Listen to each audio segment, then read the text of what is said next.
Quel impact les Jeux olympiques ont pour les Outre-mer? Où en sont nos infrastructures sportives? Voici des éléments de réponse.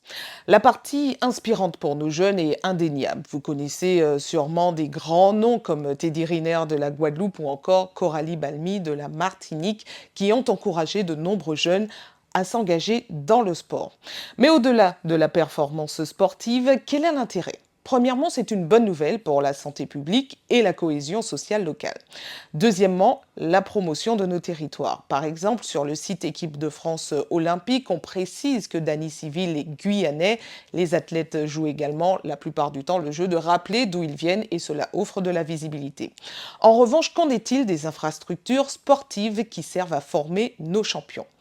La situation est très différente d'un territoire à l'autre. Selon l'INSEE, à Mayotte, on dénombre 12 équipements pour 10 000 habitants, 26 pour la Martinique, 33 pour la Réunion contre 46 pour l'Hexagone. Pour prendre l'exemple précis des bassins nautiques, pour coller avec la priorité du gouvernement sur le savoir nager, en Guadeloupe, on ne compte qu'une piscine publique et un bassin aménagé. En Martinique, 2 piscines publiques et 5 bassins aménagés. À Mayotte, 0.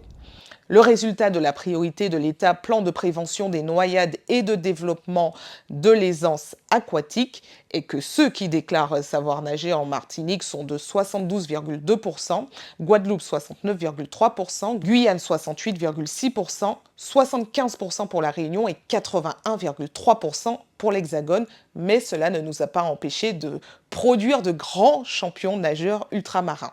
À noter que les carences ne sont pas uniformes, certains équipements sportifs sont surreprésentés comme les terrains de foot, mais il manque de gymnases et divers équipements couverts, ce qui est limitant pour nos territoires tropicaux.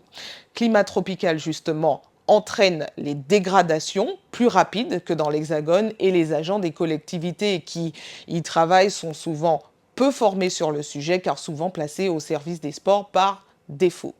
Maintenant que cet état des lieux est présenté, la question est qu'est-ce qu'on en fait? Alors, si vous êtes du milieu sportif et que vous avez une idée de solution pour ce problème qui est loin d'être nouveau, c'est le moment de monter un dossier à soumettre aux fonds européens ou aux collectivités locales de votre territoire. En attendant, la flamme olympique passera le 15 juin en Guadeloupe et le 17 juin en Martinique.